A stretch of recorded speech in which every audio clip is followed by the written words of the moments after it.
ಹೆಚ್ಚಿನ ಬೆಳಗಾವಿ ಅಧಿವೇಶನದ ವೇಳೆ ವಿವಾದಿತ ಬ್ಯಾನರ್ ವಿಷಯಕ್ಕೆ ಸಂಬಂಧಪಟ್ಟಂತೆ ಚರ್ಚೆ ಆಗ್ತಾ ಇದೆ. ಕಾಂಗ್ರೆಸ್ ಸರ್ಕಾರದ ವಿರುದ್ಧ ಕೇಸರಿ ರಣಗರ್ಜನೆಯನ್ನ ಮೊಳಗಿಸಿದೆ. ಕಾಂಗ್ರೆಸ್ ವಿರುದ್ಧ ಪ್ರತಿಭಟನೆಗೆ ಸಜ್ಜಾಗಿದೆ. ನಾಳೆ ವಿಧಾನಸೌಧದ ಗಾಂಧಿ ಪ್ರತಿಮೆ ಎದುರು ಧರಣಿಯನ್ನ ಹಮ್ಮಿಕೊಳ್ಳಲಾಗುತ್ತೆ. ಈಗಾಗಲೇ ಹೌದು, ಆಕ್ಚುಲಿ ಹೇಳಬೇಕು ಅಂತಂದ್ರೆ ದೊಡ್ಡ ದೊಡ್ಡ ಬ್ಯಾನರ್ಗಳನ್ನ ಪೋಸ್ಟರ್ಸ್ಗಳನ್ನ ಹಾಕಬಾರ್ದು ಅಂತ ಕಾಂಗ್ರೆಸ್ನ ನಾಯಕರೇ ಹೇಳಿದ್ರು. ನೋಡಿದ್ರೆ ಈಗ ಬೆಳಗಾವಿ ತುಂಬೆಲ್ಲ ಬರೀ ಪೋಸ್ಟರ್ಗಳು, ಬ್ಯಾನರ್ಗಳೇ. ಸೊ ಇದರ ವಿರುದ್ಧ ಮಾತಾಡಬೇಕಾಗಿದೆ. ಹಾಗಾಗಿ ಕಾಂಗ್ರೆಸ್ನ ನಾಯಕರ ವಿರುದ್ಧ ಬಿಜೆಪಿ ನಾಯಕರು ಗುಡುಗೋದಕ್ಕೆ ರೆಡಿ ಆಗ್ತಿದ್ದಾರೆ.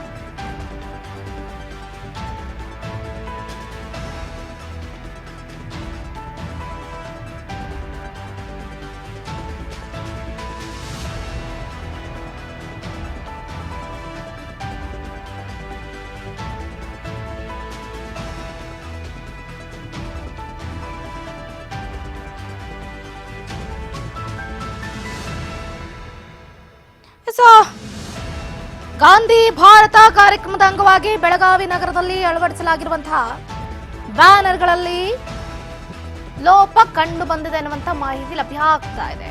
ನೋಡಿ, ಪಾಕ್ ಆಕ್ರಮಿತ ಕಾಶ್ಮೀರ ಪಿಒಕೆ ಭೂಭಾಗವನ್ನ ಒಳಗೊಂಡಿರುವಂತಹ ಭಾರತದ ನಕ್ಷೆಯನ್ನ ತೋರಿಸಲಾಗಿದೆ ಅಂತ ಪ್ರತಿಪಕ್ಷ ಬಿಜೆಪಿ ಆರೋಪವನ್ನ ಮಾಡ್ತಾ ಇದೆ. ಅಷ್ಟೇ ಅಲ್ಲದೆ ಜನರ ತೆರಿಗೆ ದುಡ್ಡಲ್ಲಿ ಕಾಂಗ್ರೆಸ್ ಬೆಳಗಾವಿಯಲ್ಲಿ ಮಹಾ ಅಧಿವೇಶನ ಹಮ್ಮಿಕೊಂಡಿದೆ. ಬಿಜೆಪಿ ರಾಜ್ಯಾಧ್ಯಕ್ಷ ಬಿವೈ ವಿಜಯೇಂದ್ರ ಅವರು ಈ ಕುರಿತಂತೆ ಹೇಳಿಕೆಯನ್ನು ಕೊಟ್ಟಿದ್ದಾರೆ.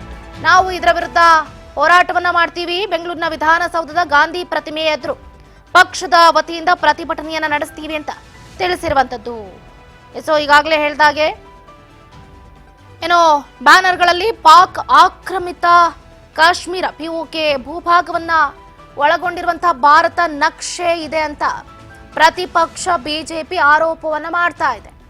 ಈ ವಿಷಯಕ್ಕೆ ಸಂಬಂಧಪಟ್ಟಂತೆ ನಾಳೆ ವಿಧಾನಸೌಧದ ಮುಂಭಾಗ ಗಾಂಧಿ ಪ್ರತಿಮೆಯ ಮುಂಭಾಗ ಬೃಹತ್ ಮಟ್ಟದಲ್ಲಿ ಪ್ರತಿಭಟನೆಯನ್ನ ನಡೆಸ್ತೀವಿ ಅಂತ ಈಗಾಗಲೇ ಬಿವೈ ವಿಜಯೇಂದ್ರ ಅವರು ಹೇಳಿಕೆಯನ್ನ ಕೊಟ್ಟಿರುವಂತದ್ದು.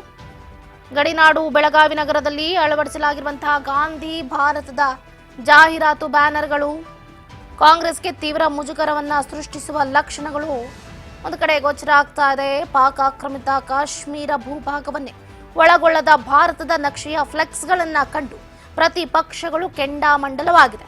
ಬಿಜೆಪಿ ಮತ್ತು ಜೆಡಿಎಸ್ ಈ ವಿಚಾರವಾಗಿ ಕಾಂಗ್ರೆಸ್ ವಿರುದ್ಧ ತೀವ್ರ ವಾಗ್ದಾಳಿಯನ್ನು ಕೂಡ ನಡೆಸಿರುವಂತದ್ದು. ತಪ್ಪು ಭಾರತದ ನಕ್ಷೆಯ ಪ್ರಕಟಣೆಗೆ ಆಕ್ಷೇಪ ವ್ಯಕ್ತಪಡಿಸಿ ಟ್ವೀಟ್ ಮೂಲಕ ಕಾಂಗ್ರೆಸ್ ಅನ್ನ ತರಾಟೆಗೆ ತೆಗೆದುಕೊಂಡಿವೆ ಪ್ರತಿಪಕ್ಷ ಬಿಜೆಪಿ. ಇದೀಗ ಈ ವಿಚಾರವನ್ನು ಮತ್ತೊಂದು ಹಂತಕ್ಕೆ ಕೊಂಡೊಯ್ಯುವಂತಹ ನಿರ್ಧಾರ ಕೂಡ ಮಾಡಿದೆ. ಹಾಗಾಗಿನೇ ನಾಳೆ ಡಿಸೆಂಬರ್ 27ನೇ ತಾರೀಕು ಬೆಂಗಳೂರಿನ ವಿಧಾನಸೌಧದ ಗಾಂಧಿ ಪ್ರತಿಮೆಯ ಎದುರು ಬಿಜೆಪಿ ಪ್ರತಿಭಟನೆಯನ್ನ ಹಮ್ಮಿಕೊಳ್ಳಲಿದೆ.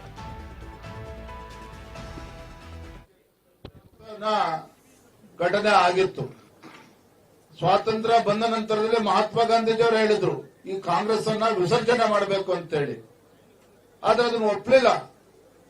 ಜವಾಹರ್ಲಾಲ್ ನೆಹರು ಆದಿಯಾಗಿ ಅಂದಿನ ಕಾಂಗ್ರೆಸ್ ಮುಖಂಡರು ಆ ಕಾಂಗ್ರೆಸ್ ಪಕ್ಷನ ಉಳಿಸಿಕೊಂಡು ಏನು ಬ್ರಿಟಿಷರ ಕೊಡುಗೆ ಇತ್ತಲ್ಲ, ಡಿವೈಡ್ ಅಂಡ್ ರೂಲ್, ಒಡೆದು ಆಳುವ ನೀತಿಯನ್ನ ಅನುಸರಿಸಿಕೊಂಡು ಜವಾಹರ್ಲಾಲ್ ನೆಹರು ಕೂಡ ಬಂದ್ರು. ಇಂದಿನ ಕಾಂಗ್ರೆಸ್ ಕೂಡ ಅದನ್ನ ಮುಂದುವರಿಸಿಕೊಂಡು ಹೋಗ್ತಾ ಇದ್ದಾರೆ. ದೇಶದಲ್ಲಿ ಒಡೆದಾಳುವ ನೀತಿಯನ್ನ ಮುಂದುವರಿಸಿಕೊಂಡು ಕಾಂಗ್ರೆಸ್ ಪಕ್ಷ ಹೋಗ್ತಾ ಇರ್ತಕ್ಕಂಥ ನೋಡ್ತಾ ಇದ್ದೀವಿ. ಹಾಗಾಗಿ ಇಂತಹ ಸಂದರ್ಭದಲ್ಲಿ ವೀರ ಯೋಧರನ್ನ, ಯಾರು ತಮ್ಮ ಪ್ರಾಣವನ್ನ ದೇಶಕ್ಕೋಸ್ಕರ ಸಮರ್ಪಣೆ ಮಾಡಿದ್ದಾರೆ, ಅವರನ್ನ ಸ್ಮರಣೆ ಮಾಡ್ಕೊಳ್ತಕ್ಕಂಥದ್ದು ಮುಂದಿನ ಯುವ ಪೀಳಿಗೆ ದೃಷ್ಟಿಯಿಂದ ಖಂಡಿತ ಅದು ಬಹಳ ಸೂಕ್ತ ವಿಚಾರವನ್ನ ಅರಿತುಕೊಂಡಿರ್ತಕ್ಕಂಥ ನಮ್ಮ ಪ್ರಧಾನಮಂತ್ರಿ ನರೇಂದ್ರ ಮೋದಿಜಿಯವರು ಈ ವೀರ್ ಬಾಲ್ ದಿವಸನ ಇಡೀ ದೇಶಾದ್ಯಂತ ಅವರನ್ನ ಜೋರಾವರ್ ಸಿಂಗ್ ಮತ್ತು ಫತೇಹ್ ಸಿಂಗ್ ಅವರೇನು ತಮ್ಮ ಪ್ರಾಣವನ್ನ ಸಮರ್ಪಣೆ ಮಾಡಿದ್ರು, ಅವರನ್ನ ಸ್ಮರಣೆ ಮಾಡ್ಕೊಳ್ತಕ್ಕಂತ ಈ ದಿನ ನಾವಿವತ್ತು ನೆನೆಸ್ಕೊಳ್ಳೇಬೇಕಾಗ್ತದೆ. ಅವರ ಸ್ಮರಣೆಯನ್ನ ಮಾಡಬೇಕು ಅಂತೇಳಿ ಡಿಸೆಂಬರ್ ನನಗೆ ವಿಷಯಗಳು ಗೊತ್ತಿಲ್ಲ. ಇವತ್ತು ಅದಿಂಥದ್ದು ಗಾಂಧಿದು 100 ಶತಮಾನೋತ್ಸವದ ಕಾರ್ಯಕ್ರಮ ಅದ್ದೂರಿಯಾಗಿ ನಡೀತಾ ಇದೆ ಬೆಳಗಾವಿನಲ್ಲಿ. ಗಾಂಧೀಜಿಯವರ ಹೆಸರಿನಲ್ಲಿ ಏನೋ ಒಂದು ವರ್ಷದ ಕಾರ್ಯಕ್ರಮ ಬೇರೆ ಮಾಡ್ತಾರಂತೆ ಸರ್ಕಾರ. ನೋಡಿದೆ ಗಾಂಧೀಜಿ ಹೆಸರನ್ನ ಸ್ಮರಣೆ ಶತಮಾನೋತ್ಸವ ಅವೆಂಥವು ಕಟೌಟ್ರ್ ಹಾಕಿರೋದು ನೋಡಿದ್ರೆ ಗಾಂಧಿ ಕಟೌಟ್ರೇ ಇಲ್ಲ ಅಲ್ಲಿ. ಕಟೌಟ್ರು ಈಗ ಆಧುನಿಕ ಗಾಂಧಿಗಳಿದೆ ಅಲ್ವೇ, ಆಧುನಿಕ ಗಾಂಧಿಗಳದು.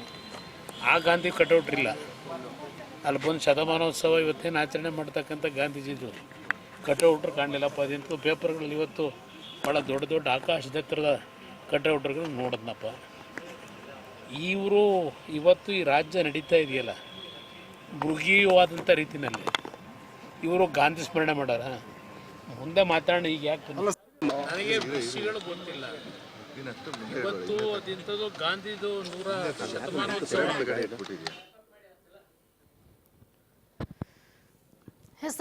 ಬೆಳಗಾವಿ ಅಧಿವೇಶನದ ಸಂದರ್ಭದಲ್ಲಿ ವಿವಾದಿತ ಬ್ಯಾನರ್ ಒಂದು ಕಡೆ ಸದ್ದನ್ನು ಉಂಟು ಮಾಡ್ತಾ ಇದೆ. ಆ ವಿಷಯಕ್ಕೆ ಸಂಬಂಧಪಟ್ಟಂತೆ ನಾಳೆ ವಿಧಾನಸೌಧ ಗಾಂಧಿ ಪ್ರತಿಮೆಯ ಬಳಿ ಪ್ರತಿಭಟನೆಯನ್ನು ನಡೆಸುವುದಕ್ಕೆ ಏನು ಬಿಜೆಪಿ ಟೀಮ್